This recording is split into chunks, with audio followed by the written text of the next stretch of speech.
ಆತ್ಮೀಯ H16 news ಅರ್ಥಾತ್ ಹೇ ಸೀತಾರಾಮಗೆ ಸ್ವಾಗತ. ನಾನು ನಿಮ್ಮವ MI ಅಥವಾ ಮಲ್ಲಪ್ಪ ಜೋತಾವಾರ್. ಆದ್ಮೇಲೆ ಈಗ ತಾವು ದಿನ ಸುದ್ದಿಗಳನ್ನ ಅದರ ಜೊತೆಗೆ ವಿಶೇಷತೆಗಳನ್ನ ನೋಡ್ತಾ ಹೋಗಿ ವಿಶೇಷ ಈ ಮೊದಲನೇ ಸುದ್ದಿಯನ್ನು ನೋಡಿ.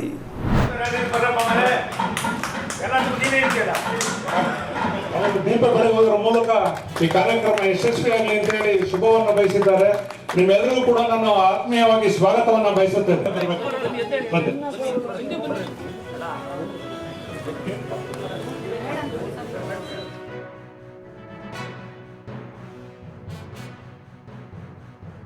ಅನ್ನೋದಕ್ಕೆ ನಿಮ್ಮ ಆಶೀರ್ವಾದವೇ ಕಾರಣ ಆಗಿದೆ. ಆ ಕೆಲಸವನ್ನು ಮಾಡ್ತಾ ಇದ್ದೀವಿ. ಎರಡು ಕಣ್ಣುಗಳು ಅನ್ನೋ ಯೋಚನೆ ಮಾಡಿ ಒಳ್ಳೆ ಕೆಲಸ ಆಗಲಿ. ನನಗನ್ನಿಸ್ತದೆ ಇನ್ನೊಂದು 4-5 ತಿಂಗಳಲ್ಲಿ ಗುಬ್ಬಿ ತಾಲೂಕಿಗೆ ಜಾಸ್ತಿ ಆಯ್ತದೆ ರೇಟು, ಎಲ್ಲ ಸವಲತ್ತುಗಳು ಜಾಸ್ತಿ ಬರ್ತಾವೆ. ಹಾಗಂತ ಅಂದ್ಬಿಟ್ಟು ನಿಮ್ಮ ಆಸ್ತಿಗಳು ಮಾರಾಟಕ್ಕೆ ಇಡಬೇಡ್ರಿ, ಮಾರಾಟ ಮಾಡ್ಕೋಬೇಡಿ. ಮುಂದೆ ಇನ್ನೊಂದು 10 ವರ್ಷದಲ್ಲಿ ಗುಬ್ಬಿ ಮತ್ತು ತುಮಕೂರು ಒಂದೇ ನಾಣ್ಯದ 2 ಮುಖ ಆಗ್ತದೆ.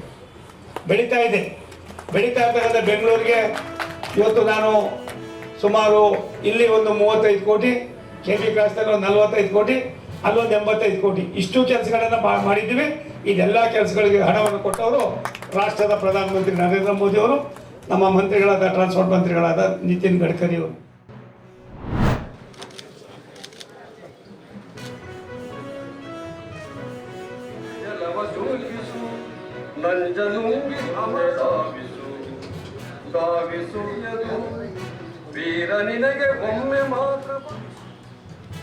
ಈಗ ಕಾರ್ಯಕ್ರಮದ ಉದ್ಯೋಗ ಮತ್ತು ಆಶಾ ಗ್ರಾಮಾಂತರ ಅಧ್ಯಕ್ಷರು, ಹಾಗೆಯೇ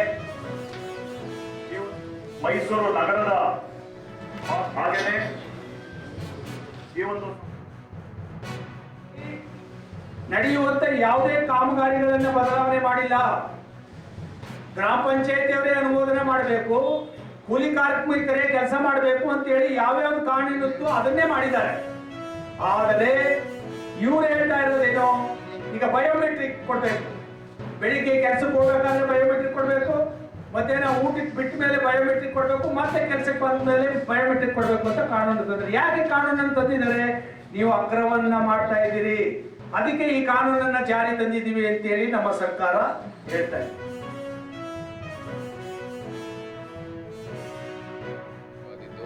ಬೆಟ್ಟದ ಪಾರಂಪರೆಗೆ ಅನುಗುಣವಾಗಿಲ್ಲ ಅಂತಲೂ ಕೂಡ ಒಂದು ದೂರಿತ್ತು.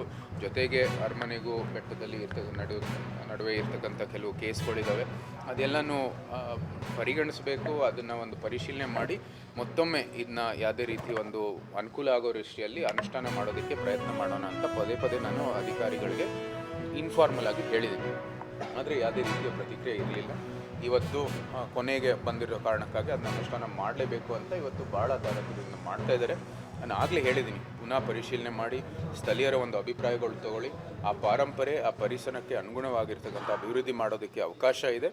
ಪ್ರಸಾದದಲ್ಲಿ ಏನೂ ಸಮಸ್ಯೆ ಇಲ್ಲ, ಅಭಿವೃದ್ಧಿ ಬೇಕಾಗಿದೆ. ಸಹಜವಾಗಿ ಯಾವುದೇ ಒಂದು ಸಂಸ್ಥೆಗೆ ಆಧುನಿಕ ಕಾಲಕ್ಕೆ ತಕ್ಕ ಒಂದು ಅಭಿವೃದ್ಧಿ ಬೇಕಾಗಿದೆ. ಆದರೆ ಈ ಒಂದು ಸ್ಥಳೀಯರ ಅಭಿಪ್ರಾಯ, ಅವರ ಒಂದು ಆಕಾಂಕ್ಷೆ ಮೇರೆಗೆ ಮಾಡಬೇಕಾಗಿರ್ತಕ್ಕಂಥದ್ದು ಅತ್ಯವಶ್ಯ.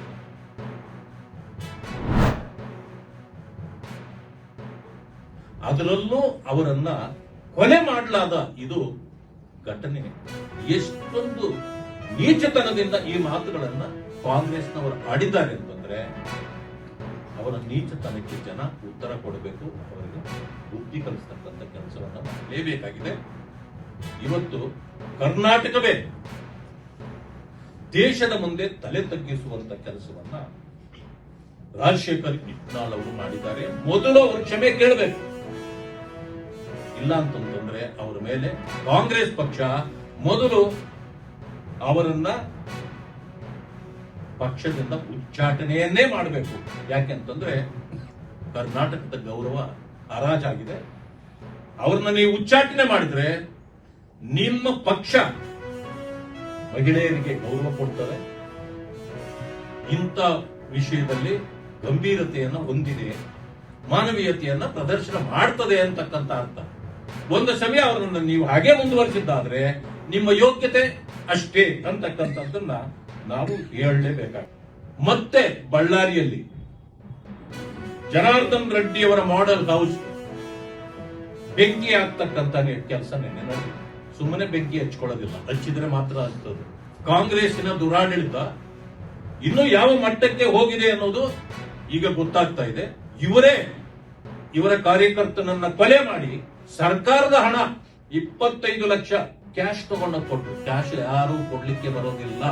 ಒಂದು ಸಮಯ ನೀವು ಕ್ಯಾಶ್ ಕೊಟ್ಟಿದ್ದೇ ಆದ್ರೆ ಅದಕ್ಕೆ ಲೆಕ್ಕ ಇರಬೇಕು, ಇನ್ಕಮ್ ಟ್ಯಾಕ್ಸ್ ಕಟ್ಟಿದ್ದಾಗಿರ್ಬೇಕು. ಸರ್ಕಾರದ ಹಣ ಕೊಟ್ಟಿದ್ದೇ ಆಗಿದ್ರೆ ನೀವು ಕ್ಯಾಶ್ ಕೊಡ್ಲಿಕ್ಕೆ ಬರೋದಿಲ್ಲ, ನೀವು ಚೆಕ್ ಮೂಲಕನೇ ಕೊಡಬೇಕಾಗಿತ್ತು. ಮತ್ತು ಕೊಲೆ ಮಾಡಿದ ಅವರನ್ನೇ ಈಗ ಅರೆಸ್ಟ್ ಮಾಡಬೇಕಾಗಿತ್ತು, ಇವತ್ತಿನವರೆಗೂ ಮಾಡಿಲ್ಲ. ಏನ್ ಮಾಡ್ತಾ ಇದೆ ನಿಮ್ಮ ಇಲಾಖೆ? ಕಾಂಗ್ರೆಸ್ ಸರ್ಕಾರ ಪೊಲೀಸ್ ಇಲಾಖೆಯನ್ನ ನಿರ್ಲಿಪ್ತ ಮಾಡಿ ಇಟ್ಟಿದೆ.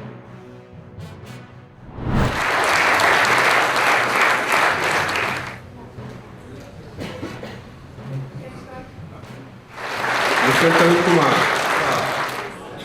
ಹೆಸರು ಇನ್ಕಮ್ ಟ್ಯಾಕ್ಸ್.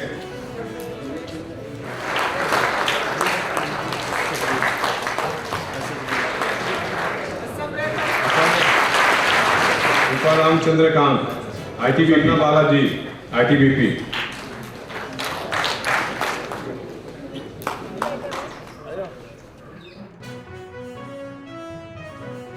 ये कृषि विभाग का, क्योंकि अभी भी देश में ज़्यादा लोगों को एम्प्लॉयमेंट देने वाले, जॉब देने वाला क्षेत्र है वो कृषि है। सेकेंड है MSME। एंड आप तो बहुत, हमारे गवर्नमेंट एम्प्लॉयज़ तो बहुत कम है देश का टोटल पॉपुलेशन में। एंड आपको मौका मिला है, हम भी अप्लाई किया था। छोटे में डिग्री कौन कौन पढ़ते हैं, सब अप्लाई करते हैं गवर्नमेंट जॉब के लिए। सबको नहीं मिलता है ना, सबको नहीं मिलता है। इसीलिए आपको ये अवसर मिला, गवर्नमेंट में सर्विस करे।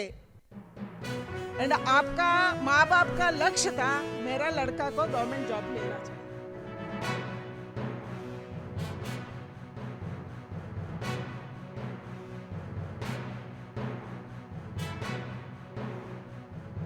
ರೋಜ್ಗಾರ್ ಮೇಳಕ್ಕೆ ಬಂದಿದ್ದೀವಿ. ನಮ್ಮ ನೌಕರಿ ಪೋಸ್ಟಿಂಗ್ ಯಶಸ್ವಿ ಆಗಿದೆ. ನಮ್ಮದು ರೋಜ್ಗಾರ್ ಮೇಳಕ್ಕೆ ಬಂದು ಇಲ್ಲಿ ಸನ್ಮಾನ ಕಾರ್ಯಕ್ರಮ ನರೇಂದ್ರ ಮೋದಿ ಅವರು ವಿಡಿಯೋ ಕಾಲಲ್ಲಿ ಮಾತಾಡಿದ್ರು. ಒಟ್ಟು ಚಲೋ ಅನಿಸ್ತದೆ. ಮೊದಲೇನು ಗೊತ್ತಿರಲಿಲ್ಲ, ಇವಾಗ ಈ CRPFಗೆ ಸೆಲೆಕ್ಟ್ ಆದಾಗಿಂದ ಕಾಲ್ ಬಂದಿತ್ತು ರೋಜ್ಗಾರ್ ಮೇಳಲಿಂದ. ಅವ್ರು ಹೇಳಿದರು ಜಾಯ್ನಿಂಗ್ ಲೆಟರ್ ತೊಗೊಳಕ್ಕೆ ಬರ್ತೀರಾ ಅಥವಾ ನಾವು ಪೋಸ್ಟ್ಲೇ ಕೊಡೋಣ ಅಂತ. ನಾವು ಹೇಳಿದ್ವಿ ಬರ್ತೀವಿ ಸರ್, ಅಲ್ಲೆಲ್ಲರೂ ಮಿನಿಸ್ಟ್ರು ಸಹಿತ ಬರ್ತಾರೆ, ಹಾಗಾಗಿ ಓಕೆ ಅಂತ ಹೇಳಿದ್ವಿ ಸರ್.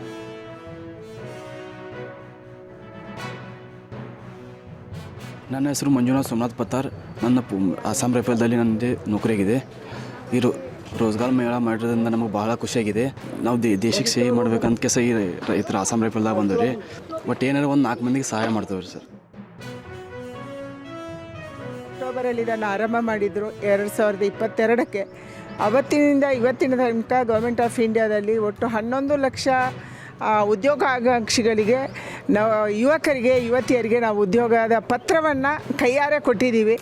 ಅದಕ್ಕಾಗಿ ಆ ಹುಡುಗರಿಗೆ ಭಾಳ ಖುಷಿ ಆಗುತ್ತೆ. ಯಾಕಂದರೆ ಪ್ರಧಾನಮಂತ್ರಿಯವರ ಅಪೇಕ್ಷೆ ಇರುವಂಥದ್ದು, ಅವರ ಪ್ರೇರಣೆಯ ಮಾತಿರುವಂಥದ್ದು 2047ಕ್ಕೆ ಭಾರತ ವಿಕಸಿತ ಭಾರತ ಆಗಬೇಕು, ಆತ್ಮನಿರ್ಭರ ಭಾರತ ಆಗಬೇಕು, ಭಾರತ ಎಲ್ಲ ಕ್ಷೇತ್ರದಲ್ಲಿ ನಂಬರ್ 1 ಆಗಬೇಕು.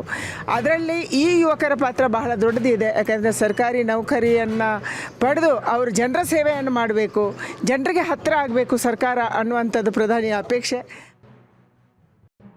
ತಾವೆಲ್ಲ ಇಲ್ಲಿವರೆಗೆ ಸುದ್ದಿಗಳನ್ನು ನೋಡಿದಿರಿ, ಜೊತೆಗೆ ವಿಶೇಷ ಘಟನೆಗಳನ್ನು ಸಹ ನೋಡಿದಿರಿ.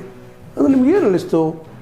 ನಿಮಗೆ ಲೈಕ್ ಮಾಡಿರಿ, ಶೇರ್ ಮಾಡಿರಿ, ಕಾಮೆಂಟ್ ಮಾಡಿರಿ, ಜೊತೆಗೆ ಸಬ್ಸ್ಕ್ರೈಬ್ ನಿಲ್ಲಿಸ್ಬೇಡ್ರಿ. H16 ನ್ಯೂಸ್ ಅರ್ಥಾತ್ ಸತ್ಯದ ಕೈಗನ್ನಡಿ ವಂದನೆಗಳು.